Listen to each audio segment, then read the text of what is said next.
अस्सलाम वालेकुम my dear student. उम्मीद है कि आप सब ठीक होंगे और आपने पहला लेक्चर जो है वो अच्छी तरह स्टडी कर लिया होगा।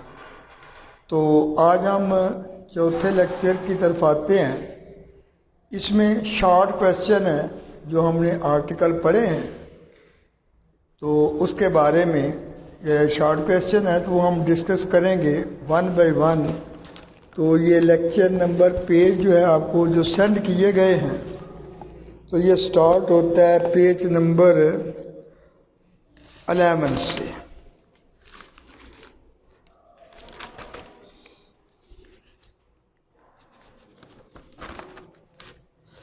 तो बेटा जी सबसे पहले तो हमने उसमें डिस्कस करना है कि derive relation between Fermi energy and energy state density with respect to volume. यानी क्वेश्चन ये है कि वो जो आपने फर्मी एनर्जी ड्राइव की थी उसकी मुख्तलिफ स्टेट्स होती हैं कि मसलन ये फर्ज करें कि वो एक सफियर है या एक क्यूब है, इसके अंदर इलेक्ट्रॉनों जो है उनकी इलेक्ट्रॉन गैस जो है वो जिस तरह एक गैस के अंदर मुख्तलिफ मालिक्यूलों की एनर्जी मुख्तलिफ होती है और उनकी वेलोसिटी, तो इनकी एनर्जी भी एक दूसरे से मुख्तलिफ होती है। वो उनकी जो इंडिविजुअल कीमतें हैं उनको हम एनर्जी स्टेट्स कहेंगे। यानी वो जो values of energy of different electrons हैं we will call them energy states। तो फर्ज करें कि मैं ये कहता हूँ कि ये एक इलेक्ट्रॉन गैस है सफियर में, तो इसकी हमने पहले कैलकुलेट करनी है कि वो जो रिलेशन बिटवीन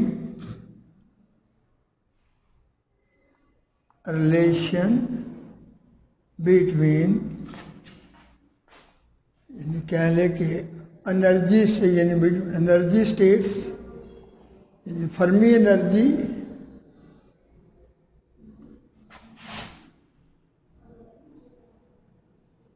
एनर्जी स्टेट्स यानी पर यूनिट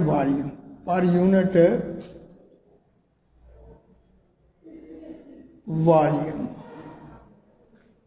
इसको आप एनर्जी डेंसिटी भी कह सकेंगे या स्टेट कंसंट्रेशन भी कह सकेंगे। यह जो है आल्सो कॉल्ड है, यानी कीमत इसकी होगी N/V। तो यानी हमने ये देखना है कि वो जो फर्मी एनर्जी स्टेट्स हैं यानी उसकी जो कीमत है और उसकी जो तादाद है उसका आपस में क्या रिलेशन है।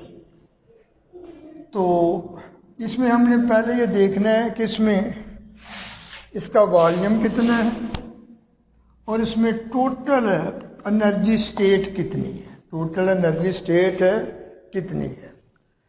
तो जैसे वो गैस के मालिक्यूलों की हम मालिक्यूलर डेंसिटी निकालते थे, उसका मतलब होता था कि नंबर ऑफ मालिक्यूल्स पर unit volume, number of molecules पर यूनिट वॉल्यूम। तो यहाँ हमने देखना है कि number of energy states per unit volume. Total energy state को हमने कैपिटल N से डिनोट करना है, टोटल वॉल्यूम को हमने V से डिनोट करना है, और वो जो यूनिट वॉल्यूम में एनर्जी उसकी जो स्टेट की तादाद आएगी एनर्जी स्टेट की, उसको हमने एनर्जी स्टेट डेंसिटी कह देना है या इसको एनर्जी स्टेट कंसंट्रेशन भी कहते हैं। इसको क्या कहते हैं कि एनर्जी स्टेट, और दूसरा इसका नाम है एनर्जी स्टेट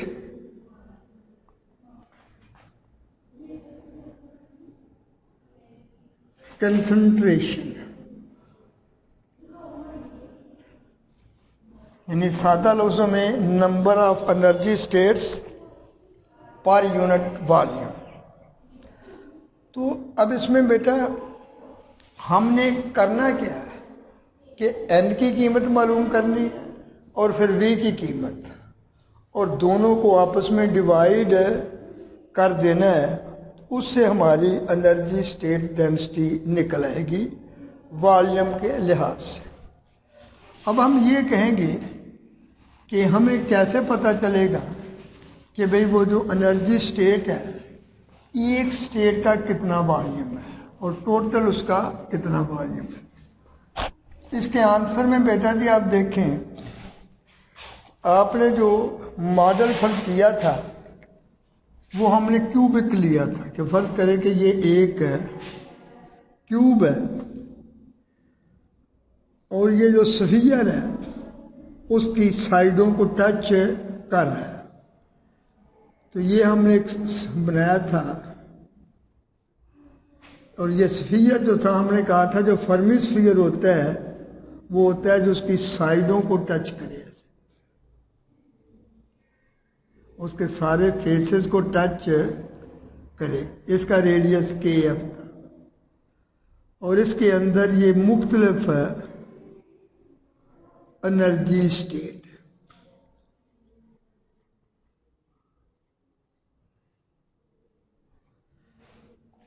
अब हमने पहले देखना है कि एक एनर्जी स्टेट जो है उसका कितना वॉल्यूम होता है। तो वो आपने कैलकुलेट किया था कि हमने जो एनर्जी स्टेट की कीमत निकाली थी n की, यानी कि वो था कि भाई एक एनर्जी स्टेट के लिए जो उसका वॉल्यूम आएगा, यानी volume of one energy state, यानी कि वो एक पल्स जो था उसकी कीमत हमने निकाली थी 2 पाई ओवर L क्यूब। यानी ये हमने देखा था कि भाई अगर एक जो होती है वेव्स तीनों डायरेक्शन में उसकी जो लेंथ होती है दैट इज 2 पाई L। यानी कि अगर हम इस तरह इसका नक्शा बनाएं कि ये x y z है, तो एक एनर्जी स्टेट जो होती है उसकी एक यानी वेव इस तरह तीनों एक्सेस के अलॉन्ग, उसकी हर साइड पे जो उसकी लेंथ भी 2 पाई ओवर L है, उसकी विड्थ भी 2 पाई ओवर L है और उसकी हाइट भी 2 पाई ओवर L है। तो एक वेव जो पल्स है उसको कवर करता है उसका फिर वॉल्यूम क्या होगा, यानी length into width into height that is equal to 2 pi over L cube. यानी इतनी जगह में सिर्फ एक एनर्जी स्टेट होती है। अब जब आपको ये पता चल गया कि इतनी जगह में एक एनर्जी स्टेट होती है तो फिर हम ये भी देख सकते हैं कि पूरे वॉल्यूम में फिर इससे डिवाइड करके उसमें कितनी एनर्जी स्टेट जो है वो स्फीयर के अंदर आ सकती है। यानी हर एनर्जी स्टेट या हर इलेक्ट्रॉन जो है वो इतनी जगह कवर करता है। तो फिर उसका अब हमने देखना है इसका टोटल वॉल्यूम जो था वो कितना था। तो टोटल वॉल्यूम जो था that is equal to L। हाँ जी, तो अब आपने देखा था कि इसका जो टोटल वॉल्यूम था स्फीयर का वो हमने इसका रेडियस जो रखा था वो था KF पूरी वेव का। और आपको पता है कि वॉल्यूम ऑफ स्फीयर किसके इक्वल होता है, यानी total volume of Fermi sphere, total volume of Fermi sphere. वो फार्मूला लगाया ना 4/3 पाई R क्यूब। R क्यूब की जगह क्या आ जाएगा KF क्यूब। अब ये उसका टोटल वॉल्यूम है और इतने वॉल्यूम में एक उसमें से एनर्जी स्टेट होती है। तो total number of energy state with in the Fermi sphere, तो हम कहेंगे total number of Fermi states, Fermi energy state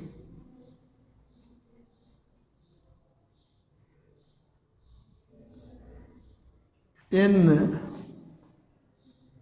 Fermi sphere.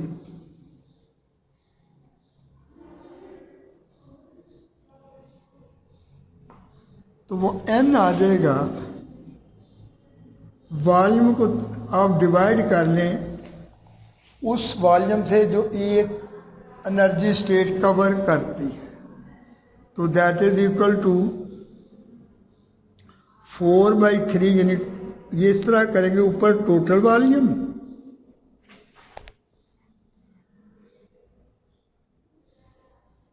Of Fermi sphere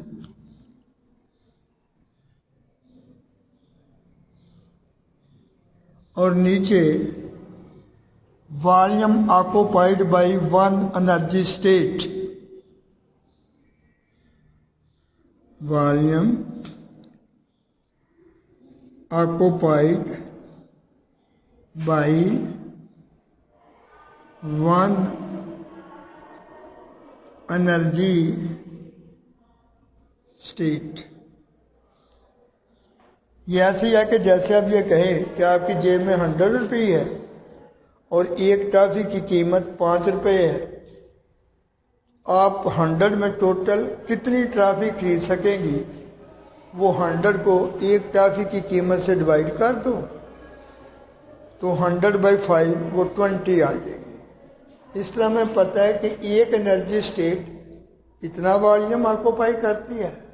इस टोटल वॉल्यूम में कितनी एनर्जी स्टेट जो है वो तादाद के लिहाज से आ सकती है। तो वो जो टोटल तादाद है उसको हम किससे डिनोट करेंगे, NF से, दैट इज स्मॉल NF, क्योंकि वो फर्मी एनर्जी है।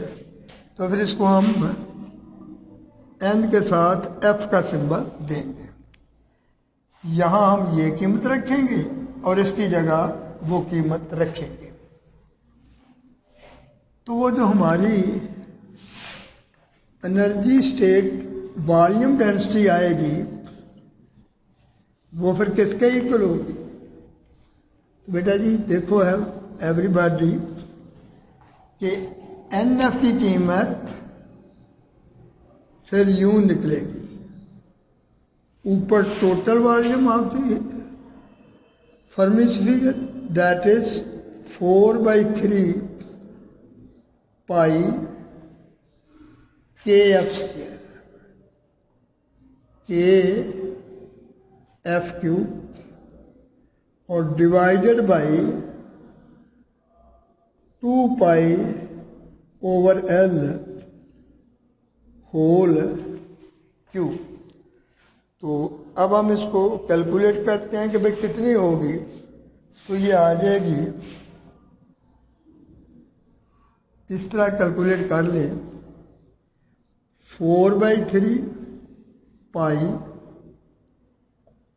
KF³ इनटू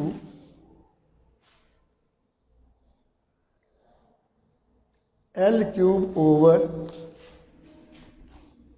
ये ऊपर जाके आ जाएगा ना, L³ ओवर इसका जो लेंगे तो वो आ जाएगा 8π³।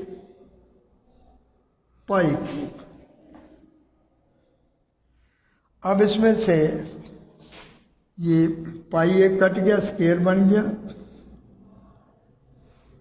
फिर ये आप ये कह लें कि भाई 4 कट गया, ये 2 बन गया, और ये जो इंटीजर हो गया ये 1/3 इंटू 2 6 हो गया, और ऊपर आ गया L³ KF³ divided by π²। N F.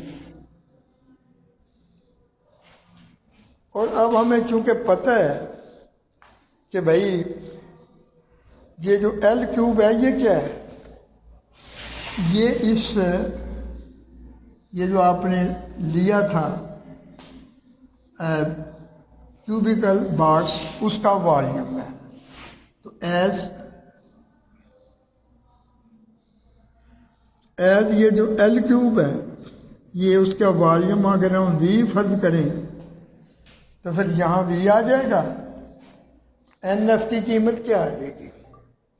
तो एन एफ की कीमत आ जाएगी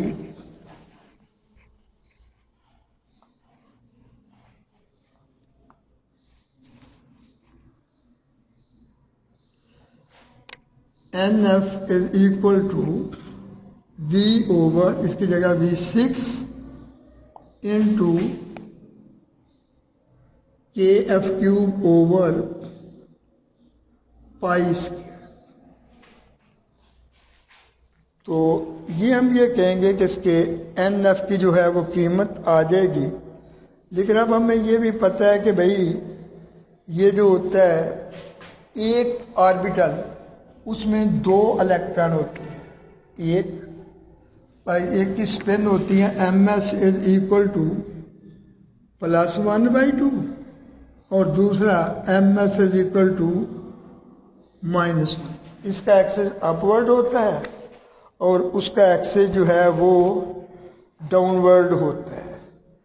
इसका मतलब होगा कि फिर अगर हम ये उनमें से ये दोनों इलेक्ट्रॉन की स्टेट एक ही है तो फिर ये जो आपने पहले भी ये कैलकुलेट किया था कि फिर ये जो एन एफ है,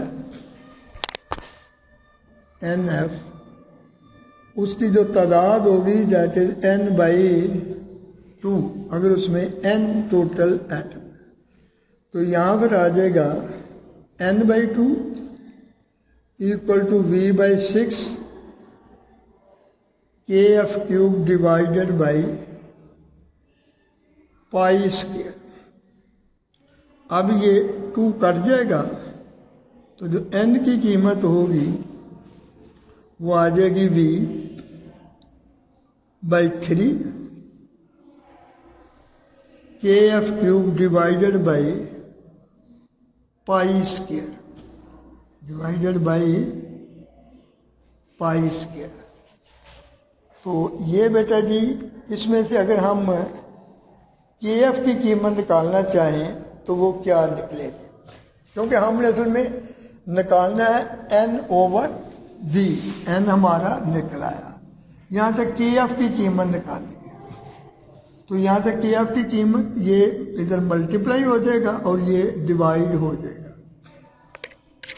तो वैल्यू ऑफ KF क्या आ जाएगी, यानी उसका रेडियस कितना होगा? Value of KF that is radius of Fermi sphere. ये जो अंदर स्फीयर बना है इसका रेडियस क्या होगा, क्योंकि कई जगह हमने एनर्जी स्टेटस के अंदर है, ये हमने खाली जगह काउंट नहीं कर रही। That is radius of Fermi sphere. तो यहाँ से इसकी कीमत पहले इस ब्रैकेट को खोल लें, n is equal to V/3 kF cube over ये पाई स्क्वायर यहाँ आ गया, ये उधर मल्टीप्लाई हो जाएगा और V से जाके डिवाइड कर, तो यहाँ से जो KF क्यूब निकलता है वो आ जाएगा यानी 3 पाई स्क्वायर इंटू n/V और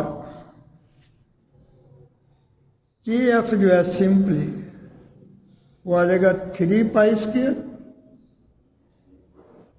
into n/V whole raising power 1/3।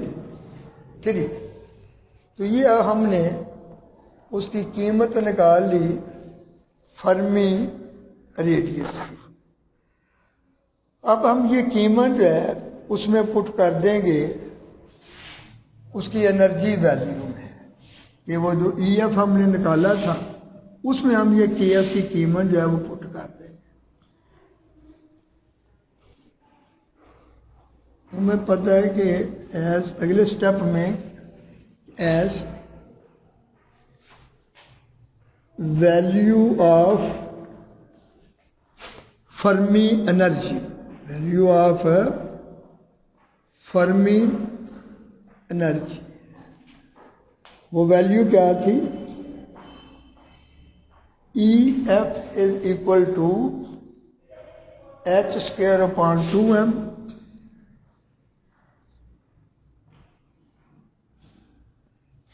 Into KF square into RF square या KF स्क्वायर। KF स्क्वायर जो उसका रेडियस है, तो यानी RF स्क्वायर लिख लें या इसके इक्वल टू KF स्क्वायर।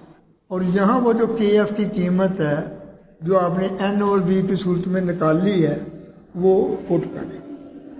तो आफ्टर पुटिंग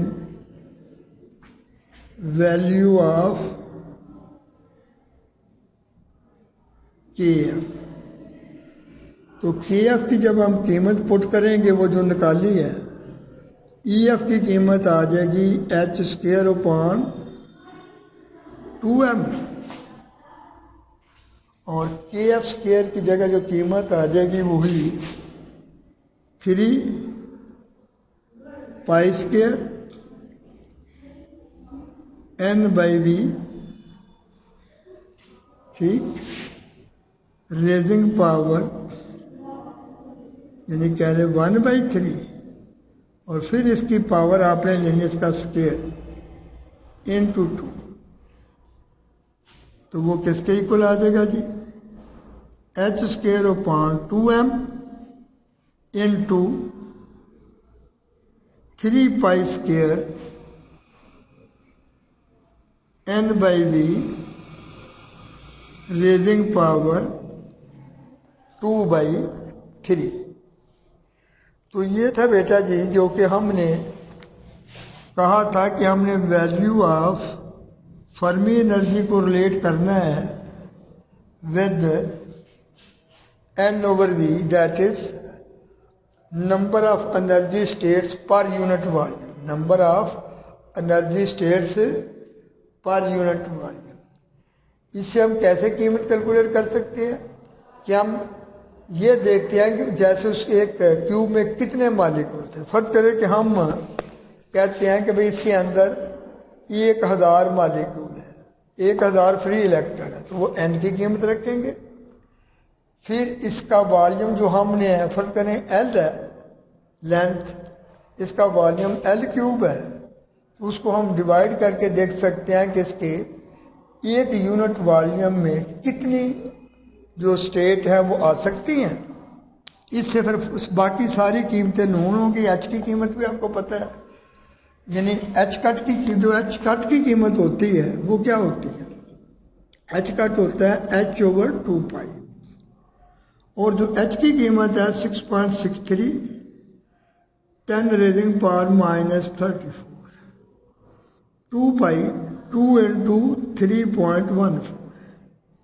इसको कैलकुलेट करोगे तो ये आएगा 1.05 10 रेजिंग पावर -34 यूनिट आ जाएंगे। देखो ना ऊपर h है, उसके यूनिट है नीचे कांस्टेंट, और h के यूनिट होते हैं वही एंगुलर मोमेंटम, जॉल इनटू सेकंड। इसका मतलब पता है क्या है? ये एंगुलर मोमेंटम का यानी क्वांटम है कि कोई भी इलेक्ट्रॉन जो पहले ऑर्बिट में होता है उसका एंगुलर मोमेंटम 1.05 10 रेजिंग पावर -34। जब वो जंप करके दूसरे ऑर्बिट में चला जाता है तो उसका एंगुलर मोमेंटम डबल हो जाता है, यानी इसको 2 से मल्टीप्लाई कर लें तो वो आ जाएगा 2.10 10 रेजिंग पावर -34 अगर वो जंप करके तीसरे में चला जाता है तो उसका एंगुलर मोमेंटम जो है वो 3h कट हो जाता है। यानी कहने का मतलब है कि जिस तरह सीढ़ी का एक स्टेप मुकर्रर है, तो ये जो एटम के अंदर यानी ऑर्बिट है, इनमें ना तो एनर्जी लेवल का डिफरेंस एक जैसा है, यानी हर दो ऑर्बिट के दरमियान पहले और दूसरे में और है जितना है, दूसरे और तीसरे में उससे कम है, तीसरे और चौथे में उससे कम है। ना कोई ऐसा रिदम है जिससे वेलोसिटी की भी कीमत हम कहें कि हर दो ऑर्बिट में इक्वल फर्क है। लेकिन जो इक्वल फर्क है वो सिर्फ है एंगुलर मोमेंटम का, कि हर स्टेप के दरमियान उसका फर्क जो है दैट इज एच कट। यही हमने वो बोर पोस्टुलेट भी बनाया था कि electron revolve on only allowed orbit in which angular momentum is an integral multiple of H cut. वो जो h/2 पाई है, उसमें उसने इसको एच कट कहा था कि वो ऐसे दायरों में घूमते हैं जिसमें उसका ना हम ये कहेंगे कि एनर्जी पर स्टेप एक जितनी बढ़ती है कि हम कहेंगे कि वो एन ई है कि पहले में जितनी E1 है दूसरे में उससे दुगने नहीं, पहले में जितनी एनर्जी है दूसरे में उससे 4 गुना ज़्यादा, तीसरे में 9 गुना ज़्यादा, वो स्केल के लिहाज से बढ़ती है। इसलिए वो ऑर्बिट जो है वो भी पहले से दूसरे का 4 गुना ज़्यादा, उसका रेडियस तीसरे का 9 गुना ज़्यादा, चौथे का 16 गुना। और इसी तरह कोई भी चीज़ जो है वो इक्वली नहीं बढ़ती, सिर्फ जो इक्वली बढ़ने वाली चीज़ है दैट इज एंगुलर मोमेंटम, और पर स्टेप उसकी कीमत एच कट के बराबर है, इंक्रीज होती है। तो ये था कि हमारा एक क्वेश्चन कि अगर वो कहे कि कल तो सिर्फ हमने एनर्जी वैल्यूज की कीमत निकाली थी, आज हमने ये देखा है कि उसका एनर्जी कंसंट्रेशन से क्या होगा। इसका मतलब कि एन की तादाद जितनी ज़्यादा होगी, जितने ज़्यादा नंबर ऑफ फ्री इलेक्ट्रॉन होंगे उतनी एनर्जी स्टेट भी ज़्यादा होंगे। तो ये पहले ही आपको पता है कि हर इलेक्ट्रॉन जो है वो अपनी मखसूस एनर्जी रखता है। तो जब उनकी तादाद बढ़ेगी, 100 हो जाएगी तो 100 एनर्जी स्टेट, 200 हो जाएगी तो 200। तो ये भी ज़ाहिर करता है उसके डायरेक्टली प्रोपोर्शनल वॉल्यूम। जितना वॉल्यूम ज़्यादा होगा वो यानी इलेक्ट्रॉन जो होंगे वो दूर दूर हो जाएंगे, और पर यूनिट वॉल्यूम उनकी तादाद कम हो जाएगी तो उनकी एनर्जी स्टेट भी उतनी कम हो जाएगी। तो ये था सारा कि किस तरह आपने एनर्जी स्टेट जो है उसको कैलकुलेट करना है। इससे यानी कह लीजिए कि with respect to energy state density, और इसका यूनिट जो होगा एन का कोई यूनिट नहीं होगा, तो नीचे जो इसका यूनिट होगा वॉल्यूम का वो मीटर है। तो ये जो यानी कह लें कि स्टेट कंसंट्रेशन या इसके जो यूनिट होगा वो क्या होगा जी, पर मीटर क्यूब। 1 मीटर क्यूब में अगर वो आपका 1 मीटर क्यूब के अंदर कितने जो हैं वो एनर्जी स्टेट जो है वो पाई जाती है। तो बेटा जी इस तरह हमने ये एक शार्ट पे इसके बारे में कर दिया कि किस तरह हमने एनर्जी स्टेट की कीमत जो है वो इससे मालूम करनी है। ठीक, तो ये था आपका लेक्चर नंबर 4। नेक्स्ट हम बेटा जी देखेंगे, ये लॉन्ग क्वेश्चन है कि लेक्चर नंबर 5 में इसके बारे में शॉर्ट क्वेश्चन जो है वो हम डिस्कस करेंगे कि कैसे हम इसकी शॉर्ट क्वेश्चन जो है। Thank you very much. Okay.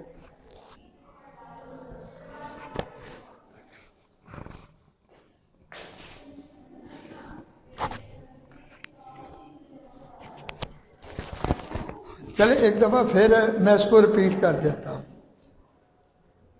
तो सुन लें कि हमने आज कैलकुलेट क्या करना है कि हमने EF ये जो फर्मी एनर्जी की कीमत थी इसका फार्मूला तो हमने ड्राइव कर लिया था, लेकिन वो फार्मूला था कि जिन से हम तब कीमत मालूम कर सकते थे जब हमें KF यानी उस ये जो फर्मी स्फीयर है उसके रेडियस की कीमत मालूम है, लेकिन फर्क करें अब हम फार्मूला ड्राइव करते हैं कि उसके रेडियस की कीमत मालूम नहीं है। आपको सिर्फ दो चीज़ें मालूम है कि ये जो बॉक्स है क्यूबिकल, इसकी लेंथ यानी इसका हमें लेंथ मालूम है, और इसके अंदर जो इलेक्ट्रॉनों की तादाद है एन वो हमें मालूम है। और ये हमारे जहन में है कि हर इलेक्ट्रॉन जो है वो जुदागाना according to Pauli's exclusion principle, कि हर इलेक्ट्रॉन जो है वो एक सिस्टम में अपनी जुदागाना हैसियत रखता है। जैसे हम कहें कि इस मुल्क में जितनी भी आबादी है हर एक आइडेंटिटी कार्ड एक दूसरे से मुख्तलिफ है, उसमें कोई ना कोई एक चीज़ जो है वो मुख्तलिफ होगी। तो अब हमने फिर उसको ये देखना है कि कैसे हम उसकी एनर्जी स्टेट की कीमत जो है वो हम n/v इनके वॉल्यूम और इनकी तादाद मालूम होने के बाद कैसे कैलकुलेट कर सकते हैं। तो उसके लिए बेटा जी हमने पहले ये देखना है कि इसका टोटल वॉल्यूम कितना है। टोटल वॉल्यूम इसका जो है वो है L3, जिसको हमने V का यानी ये क्यूब का, उस स्फीयर की बात अलग है। फिर हमने ये भी देखा कि इसके कितने एरिया में एक इलेक्ट्रॉन होता है। एक इलेक्ट्रॉन जो है वो एक वेव पल्स को शो करता है, और उसकी कीमत आपने देखा था कि 0 2π/L, अगले स्टेप में 2 × 2π/L यानी 4, फिर 3, यानी उसका जो वॉल्यूम होगा, volume occupied by one energy state या ईच एनर्जी स्टेट, वन और ईच एनर्जी स्टेट, वो बेटा हमने निकाला था 2π/L3।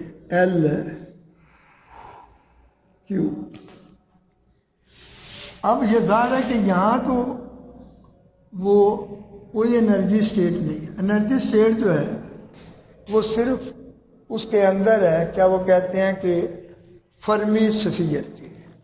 तो हमने ये देख रहे हैं कि वो जो फर्मी स्फीयर का वॉल्यूम जो है वो कितना है। तो जो फर्मी स्फीयर का रेडियस कितना होगा जी, radius of Fermi sphere,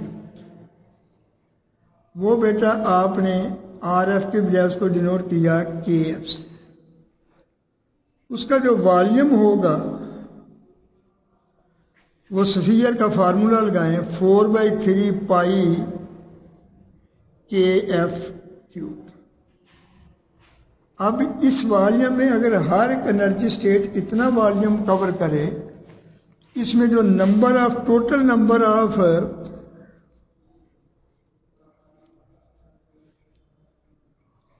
energy states with in this volume, energy states in this volume, ज़ाहिर उस तादाद के लिहाज से n, फर्मी के लिहाज से f, तो आ जाएगा इस वॉल्यूम को इससे डिवाइड कर दो 4/3π/KF3 divided by 2π/L whole cube. और इसको जब हम कैलकुलेट करके इसकी कीमत जो निकाली है वो है जी क्या लिख L3/6π² इंटू KF3। तो ये बेटा जी हमने इसकी कीमत निकाल ली। अब हमने ये कहना है कि भाई इसमें जो नंबर ऑफ पॉसिबल कितने होंगे। एक में अगर हम कह लीजिए कि दो ऑर्बिटल, एक ऑर्बिटल में दो इलेक्ट्रॉन होते हैं या दो एनर्जी स्टेट्स होती हैं, एक ms+1/2 अपवर्ड के लिए और एक ns ms-1/2 डाउन के लिए, इसमें जो एनर्जी स्टेट आ जाएंगी वो आ जाएंगी n/2, यानी जितना मतलब होगा कि ये NF की कीमत जो होगी वो आ जाएगी, जो टोटल n होगा वो आ जाएगा 2NF, इसीलिए हमने पहले इसको NF से डिनोट किया। तो टोटल एनर्जी स्टेट जो होंगी ये नंबर ऑफ ऑर्बिटल निकले, तो जो n होगा वो किसके इक्वल आ जाएगा 2NF।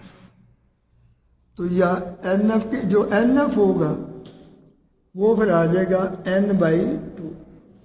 तो बेटा इसकी जगह हम रख लेंगे n/2, तो हमारी इक्वेशन आ जाएगी n/2 is equal to L³/6π² into KF³ into KF³। एक या 3 कैंसिल हो जाएगा और n रह जाएगा L³/3π²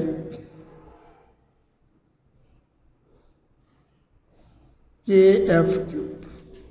ठीक, अब हमारा इसमें मसला रह गया, अब हम इसमें KF की कीमत जो है वो उसका ही असल झगड़ा था, उसकी कीमत जो है वो हम मालूम करेंगे कि KF की कीमत जो है वो क्या आएगी, या KF की ये कीमत जो है हम उसमें पुट कर लेते हैं वो जो EF की कीमत थी, ताकि KF से हमारा अननोन वेरिएबल जो है वो निकले। तो after putting this value in this, तो हमारा वो जो EF की कीमत आ गई थी, क्योंकि वो EF क्या थी, h²/2m इंटू KF²। तो यहाँ से पहले KF निकालिए, KF यहाँ से जो निकलेगा वो आ जाएगा KF³ जो है, KF³ वो आ जाएगा 3π², ठीक, n/L³।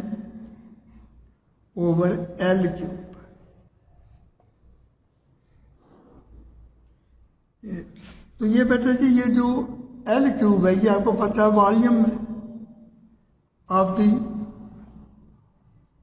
बॉक्स, तो ये जो KF³ होगा ये आ जाएगा 3π² n/p।